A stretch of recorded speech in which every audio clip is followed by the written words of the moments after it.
الذین اختلفوا فیہ وَإِنَّ رَبَّكَ لَيَحْكُمُ بَيْنَهُمْ يَوْمَ الْقِيَامَةِ فِيمَا كَانُوا فِيهِ يَخْتَلِفُونَ۔ آپ کو پتہ ہے اس سے پچھلے رکوع میں حلال و حرام کا تذکرہ تھا نا، کہ اپنی طرف سے چیزوں کو حلال و حرام مت کرو۔ تو یہاں بعض لوگ یہ اشکال کیا کرتے تھے کہ یہودیوں پر بھی تو مچھلی ہفتے کے دن حرام تھی، ہفتے کے دن کی تعظیم میں ان کے لیے حرام تھا کہ مچھلی نہیں کھانی، مچھلی کا شکار نہیں کرنا، تو مچھلی ایک حلال جانور بھی تو حرام ہوئی تھی نا۔ تو اللہ فرماتے ہیں کہ یہ ہم نے یہودیوں پہ کسی خاص وجہ سے، گناہ کی وجہ سے ہم نے خود حرام کی تھی، اور ہفتے کا دن جو ہم نے ان کے لیے تعظیم والا بنایا، اس طور پہ تعظیم کہ مچھلی کا شکار نہیں کرنا، یہ خاص یہودیوں کے حق میں بنایا گیا ہے، یہ کوئی کامن حکم نہیں تھا، تو یہ بھی اللہ کی طرف سے تھا۔ آگے اللہ نے یہودیوں کی جو تعبیر کی نا، وہ یہود کے بجائے کس سے کی؟ اختلافوا فیہ، کہ انہوں نے بھی پھر اس میں اختلاف کیا، اس دن کی بھی تعظیم نہیں کی، اور کچھ لوگوں نے شکار نہیں کیا، کچھ لوگوں نے شکار کیا۔ تو اس کی ڈیٹیل تو دوسرے مقامات پر زیادہ ہے، یہاں اللہ نے صرف ایک اجمالی طور پر اس کا بیان کیا۔ فرمایا انما جعل السبت، ہفتے کا دن تو صرف بنایا گیا تھا، علی الذین اختلفوا فیہ، صرف ان لوگوں پر جنہوں نے اختلاف کیا، عملی اختلاف، یعنی وہ بھی انہوں نے اس کی تعظیم نہیں کی، بلکہ آدھوں نے کی، آدھوں نے نہیں، کچھ نے کی، کچھ نے نہیں کی۔ وَإِنَّ رَبَّكَ لَيَحْكُمُ بَيْنَهُمْ يَوْمَ الْقِيَامَةِ فِيمَا كَانُوا فِيهِ يَخْتَلِفُونَ، اور تیرا رب قیامت کے دن اس چیز کے بارے میں فیصلہ کر دے گا جس میں یہ اختلاف کر رہے تھے، یعنی عملی فیصلہ۔ وہ کیا ہے کہ سزا دے گا ان لوگوں کو جنہوں نے تعظیم نہیں کی، اور ان کو جزا دے گا جنہوں نے تعظیم کی۔ تو یہ ایک واقعہ جزویہ تھا، یہ ہمیشہ کے لیے نہیں تھا، یہ بتانا مقصد ہے۔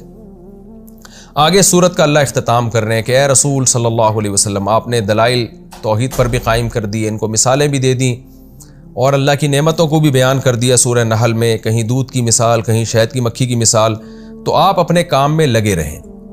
اب چونکہ مخالفت بہت ہو رہی ہے، تو اس مخالفت کی وجہ سے نہ تو آپ نے دعوت چھوڑنی ہے، اور نہ دعوت کے طریقے میں کوئی ایسا طریقہ اختیار کرنا ہے جس میں جذباتیت کا عنصر غالب ہو، حکمت اور مصلحت کا عنصر مغلوب ہو، ایسا نہیں کرنا، بلکہ آپ نے حکمت کے ساتھ، صبر کے ساتھ اور بہترین طریقے سے دعوت میں لگے رہنا ہے۔ اس فکر میں چھوڑ دیں کہ کون آپ کی دعوت کو مانتا ہے، کون آپ کی دعوت کو نہیں مانتا۔ لہذا فرمایا ادعو الی سبیل ربک، آپ اپنے رب کے راستے کی طرف بلائیے، بالحکمتی، علم کی باتوں کے ساتھ، جو کہ نبی صلی اللہ علیہ وسلم کی احادیث میں ہے، یعنی آپ علم کے موتی بکھیرتے رہیے، اس طرح سے لوگوں کو دین کی طرف مائل کریں، والموعظۃ الحسنہ، اور بہترین وعظ کے ساتھ۔ بہترین وعظ کیا ہوتا ہے؟ جو موقع کے مطابق ہو۔ سب سے بہترین تبلیغ کسے کہتے ہیں؟ جو اس وقت کے لحاظ سے سوٹیبل ہو۔ بعض دفعہ سختی مناسب ہوتی ہے، بعض دفعہ نرمی مناسب ہوتی ہے، بعض دفعہ الفاظ کا سلیکشن وہ مناسب نہیں، موقع کے لحاظ سے جو طریقہ سب سے زیادہ مؤثر ہو وہ طریقہ آپ اختیار کیجئے۔ وَجَادِلْهُمْ بِالَّتِي هِيَ أَحْسَنُ، اور آپ ان سے بحث کیجئے اس طریقے پر جو سب سے بہتر ہو۔ وہ بہتر طریقہ کون سا ہے؟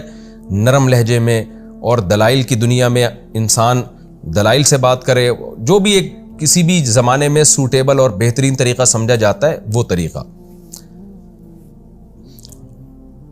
اور اس میں یہ بھی ہے کہ نرم طریقہ، جیسے کہ آگے آ رہا ہے کہ انتقام مت لو، اگر لینا ہے تو پھر اتنا انتقام لے سکتے ہو جتنا ظلم کیا ہے۔ تو جادلہم باللتی ہی احسن میں یہ بھی داخل ہو گئی بات کہ صبر کے ساتھ آپ نے ان کو دین کی دعوت دینی ہے۔ آگے اللہ فرماتے ہیں ان ربک هو اعلم بمن ضل عن سبیلہ، یہ گویا کہ اشکال کا جواب ہے کہ اے اللہ، جب ہم بہت اچھے طریقے سے ان کو دعوت دیں گے اور ہم صبر کا راستہ اختیار کریں گے، حکمت کے ساتھ بلائیں گے، تو چند عقل مند لوگ تو آ جائیں گے اس سے، لیکن بہت سارے لوگ پھر بھی ہٹ دھرمی اور ضد کا شکار ہیں، تو ہمیں پھر اینٹ کا جواب پتھر سے دینا پڑتا کریں گے، تو لوگ تو دین پہ آئیں گے ہی نہیں، تو اس طرح تو دین پھیل ہی نہیں رہا، ہم کیسے ان کو دین کی دعوت دیں؟ یہ تو اس کا تو ہمیں نتیجہ نظر ہی نہیں آ رہا۔ اس کا اللہ نے آگے جواب دیا کہ جس طرح سے آپ کو دعوت دینے کا مکلف بنایا ہے نا، آپ نے اسی طرح سے دعوت دینی ہے۔ کیوں؟ ان ربک هو اعلم بمن ضل عن سبیلہ، اللہ کو خوب پتہ ہے کہ کون اس کے راستے سے ہٹا ہوا ہے، تو اللہ تو جانتا ہے نا، تو چھوڑ دیں آپ، جو گمراہ ہونا ہوگا ہو جائے گا، لیکن آپ نے اپنے دعوت کے طریقے میں وہ طریقہ اختیار نہیں کرنا جو حکمت سے خالی ہو۔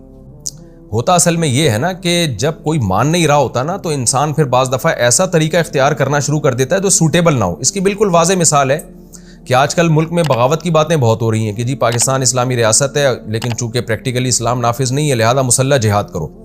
اب جب ان سے کہا جاتا ہے کہ یہ وہ طریقہ ہے جس کے سائیڈ ایفیکٹ زیادہ ہیں، اس سے کامیابی تو نہیں ملے گی، جو تھوڑا بہت دین رہ گیا ہے وہ بھی ختم ہو جائے گا، تو لوگ جواب میں کیا کہتے ہیں؟ پھر ہم ایسے ہی بیٹھے رہیں، پھر ہم کچھ طریقہ اختیار نہ کریں؟ بھائی وہ طریقہ اختیار کریں جو سوٹیبل ہو، جو حکمت پر مبنی ہو۔ اب لوگ پھر جواب میں کیا کہتے ہیں کہ جو حکمت پر مبنی طریقہ ہے نا، وہ تو ہم نے کئی سالوں سے استعمال کر کے دیکھ لیا، اس کا تو کوئی رزلٹ نکل ہی نہیں رہا، اس کا تو حالانکہ کوئی سالوں سے وہ طریقہ اختیار کیا ہوتا نہیں ہے، بلکہ کیا ہی نہیں ہے، لیکن اگر بالفرض کیا بھی ہو تو بھائی اگر رزلٹ نہیں نکل رہا تو اس کے نتیجے میں ہم وہ طریقہ تھوڑی اختیار کر سکتے ہیں جس کے سائیڈ ایفیکٹ زیادہ ہوں۔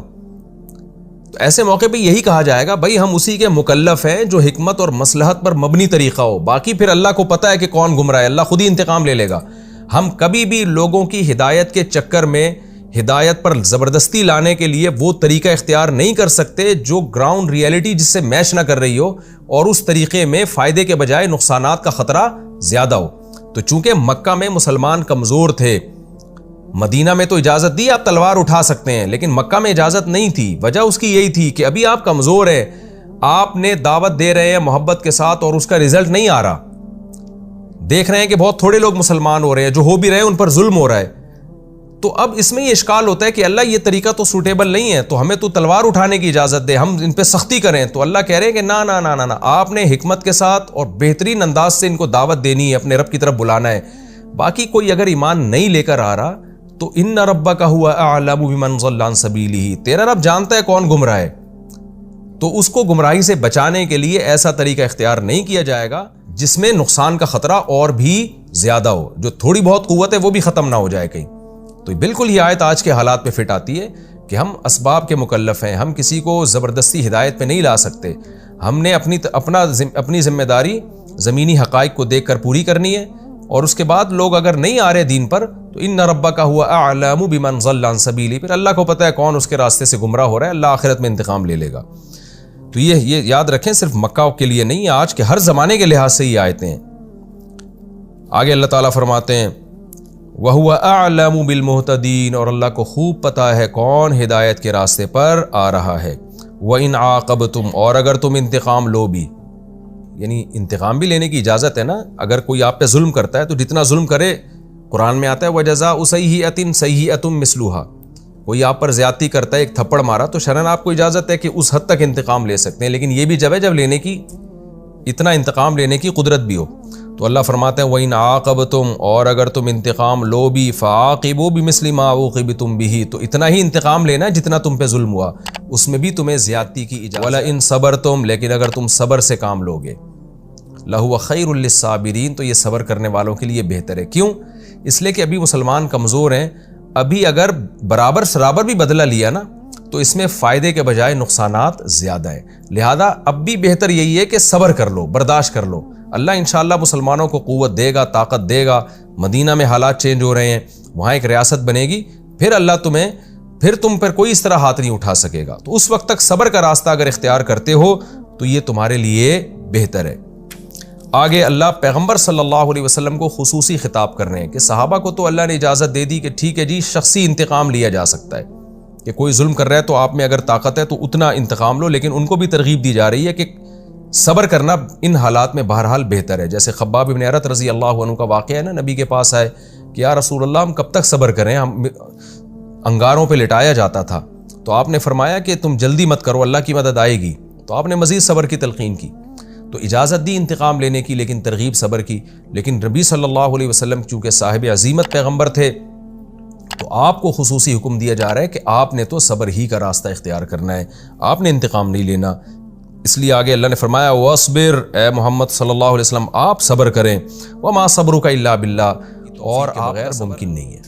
اس میں دو چیزوں کا حکم دیا جا رہا ہے۔ نمبر ایک، اللہ سے توفیق مانگیے، کیونکہ بہت زیادہ مشکلات ہیں، ان میں جب تک اللہ کی مدد نہیں ہوگی صبر کرنا ممکن نہیں ہوگا، تو اللہ سے مدد مانگیے۔ نمبر دو، اس میں تسلی بھی ہے کہ آپ کو صبر کرنا مشکل بہت لگ رہا ہے، لیکن یہ صبر اللہ کی توفیق کے بغیر ممکن نہیں ہے، تو اسباب کو نہ دیکھیں، اللہ کی توفیق کو دیکھیں، تو اللہ توفیق دے گا آپ کو صبر کی، اور وہ صبر آپ سے ہو جائے گا۔ تو یہ جو مایوسی ہو رہی ہے نا کہ پتہ نہیں میں ان حالات میں صبر کر سکوں گا کہ نہیں کر سکوں گا، تو بھئی آپ نے تھوڑی کرنا ہے، اللہ آپ کو توفیق دے گا نا۔ تو جو کام کی اللہ توفیق دے دے اس سے کون روک سکتا ہے؟ تو اس میں تسلی بھی ہے کہ یہ انشاءاللہ آپ سے صبر ہو جائے گا، آپ مایوس نہ ہو۔ آگے اللہ فرماتے ہیں وَلَا تَحْزَنْ عَلَيْهِمْ، اب جب صبر کریں گے تو پھر وہی اشکال ہوگا کہ یہ لوگ تو پھر مسلمان ہوں گے نہیں، اس دعوت سے تو یہ دین پھیل نہیں رہا، اس کا تو بہت تھوڑا اثر ہے، چند لوگ ہی اسلام قبول کر رہے ہیں۔ تو اس لیے اللہ نے فرمایا وَلَا تَحْزَنْ عَلَيْهِمْ، آپ نے ان پر غم نہیں کرنا کہ اتنے لوگ جہنم میں کیوں جا رہے ہیں، اتنے لوگ کفر پہ مر کیوں رہے ہیں، یہ ہمارا کام ہے، آپ کا کام نہیں ہے، آپ غم نہ کریں۔ وَلَا تَكُوا فِي ضَيْقٍ مِّمَّا يَمْكُرُونَ، اور یہ جو اسلام کے خلاف تدبیریں کر رہے ہیں اس سے تنگی میں نہ آئیں۔ گراؤنڈ ریئلٹی یہ کہہ رہی ہے، زمینی نقشے یہ کہہ رہے ہیں کہ ان کو فتح ملے گی، کہ بڑی سخت تدبیریں کر رہے ہیں اور بڑی ضد اور ہٹ دھرمی کا مظاہرہ کر رہے ہیں، یہ کبھی بھی ہدایت یافتہ نہیں ہو سکتے۔